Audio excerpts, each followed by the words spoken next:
Qaynona oyijonimni eng sevimli taomi lag'mon qilamiz. To'g'rirog'i lag'monni qaylasini qilamiz. Retsept juda ham oddiy. Ishimizni go'shtni parray-parray qilib to'g'rab olishdan boshlaymiz. Piyozlarni ham somoncha ko'rinishda to'g'rab olamiz. Xohlagan rangdagi bolgarskini olamizda, ularni ham katta-katta qilib to'g'rab olamiz.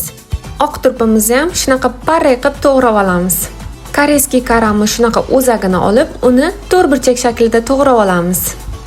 Ikkita kichkina pomidorimizni qirg'ichdan chiqarib olamiz.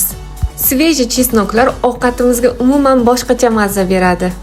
Masalliqlarimizni ketma-ketlikda qovurib olamiz. Go'sht, piyoz, bolgarskiy, orqasidan esa koreyskiy karam va oq turplarimizni hammasini uzog'i 5 minutdan qovurib olamiz. Oxirida pomidor, 1 qoshiq tomat solamiz.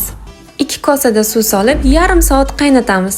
Shunaqa mazali bo'lgan qaylamiz tayyor bo'ldi. Videomiz yoqqan bo'lsa, yurakchani bosib keting, xursand bo'laman.